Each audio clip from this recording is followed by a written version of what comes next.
आगे चलते हैं। एक नहायत ही जिस जुबान को हर आम खास समझने वाले हैं या समझते हैं, मेरी मुराद तेलुगु जुबान, तेलुगु तकरीर, जिसको पेश करने के लिए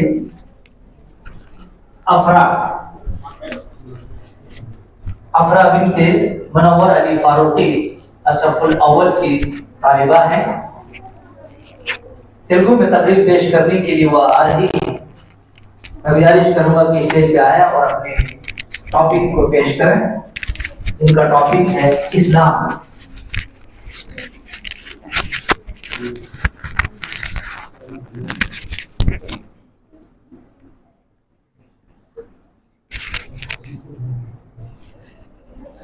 అస్సలాము అలైకుం వరహ్మతుల్లాహి వబరకాతుహు.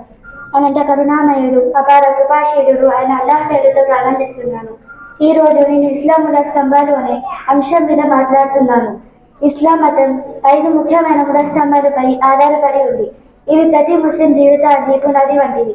అవి 1 విశ్వాస ప్రకటన షహాదా, 2 ప్రార్థన అంటే సలహా, 3 దాన ధర్మం అంటే జకాత్, 4 ఉపవాసం అంటే సోమ్, 5 మక్కా యాత్ర అంటే హజ్. ఈ విధంలో అల్లాహ్ పట్ల విధేయతను పెంపొందిస్తాయి. ఇస్లాం యొక్క 5 మూల స్తంభాల గురించి వివరణ. 1 షహాదా అంటే అల్లాహ్ తప్ప వేరే ఆరాధ్య దైవం లేదని ముహమ్మద్ సల్లల్లాహు అలైహి వసల్లం అయిన ప్రవక్తని సాక్ష్యం ఇవ్వడం.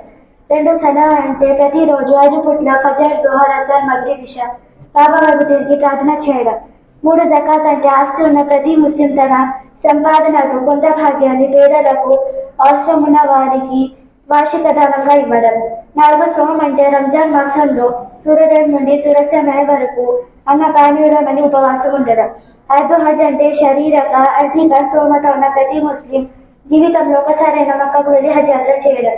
ఈ 5 విధులను పాటించడం ద్వారా ఇస్లాం మతాన్ని అనుసరించే వ్యక్తి అల్లాహ్కు తన సమాజానికి చెరువు అవుతాడు.